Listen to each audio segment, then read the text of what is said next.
আজকে আমি বানাবো নারকেলের ভাজা পুলি পিঠা। নারকেলের ভাজা পুলি পিঠা বানানোর জন্য প্রথমে একটু জল, চিনি দিয়ে চিনিটা যখন গলে যাবে তখন নারকেল কোড়াটা দিয়ে দিতে হবে। নারকেলের কোড়াটা ভালোভাবে মেশাতে হবে যাতে লেগে না যায় এবং অনবরত মেশাতে হবে। আপনারা ইচ্ছে করলে এলাচও দিতে পারেন এবং না চাইলে দিতেও না পারেন। নারকেলটা পাকানো হয়ে যাবে ততক্ষণ পর্যন্ত নাড়তে হবে অনবরত। যখন দেখবেন যে নারকেলটা পেকে গেছে তখনই নামিয়ে নেবেন এবং ময়দাটা মেশানোর জন্য প্রথমে একটা জল দিতে হবে। জলটা গরম হয়ে গেলে একটু চিনি দিয়ে দেবেন এবং চিনিটা গলে যাওয়ার পরে তখনই আটা দিয়ে দিতে হবে এবং আটাটা মাখিয়ে নিতে হবে। অনবরত নাড়তে হবে যাতে লেগে না যায়।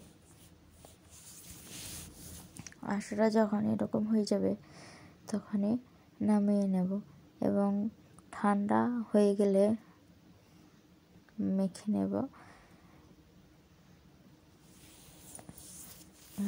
ছেনে নিতে হবে। ছানা হয়ে গেলে ময়দাটা মাখানো হয়ে গেলে ছোট ছোট করে কেটে নেব এবং হালকা ময়দা দিয়ে বেলে নেব।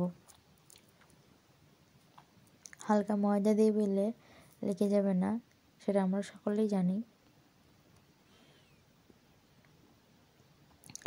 বেলা হয়ে গেলে একটা গ্লাস দিয়ে ছোট ছোট গোল গোল করে লিচি কেটে নেব।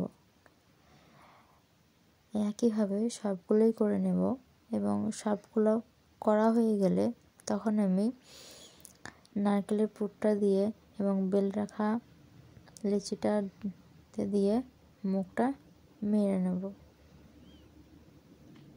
হালকা হাতে আলতো করে মুখটা মেরে নিতে হবে।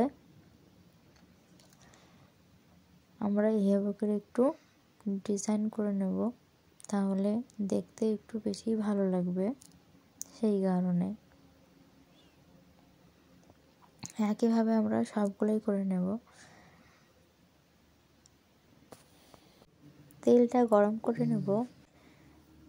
তেলটা হয়ে গেলে করে রাখা পিঠেগুলো দিয়ে দিতে হবে এবং ভেজে নিতে হবে। তাহলে রেডি আমাদের নারকেলের ভাজা পুলি পিঠা। এই শীতের সময় নারকেলের ভাজা পুলি পিঠা খেতে বেশ ভালোই লাগে, তাই না বন্ধুরা?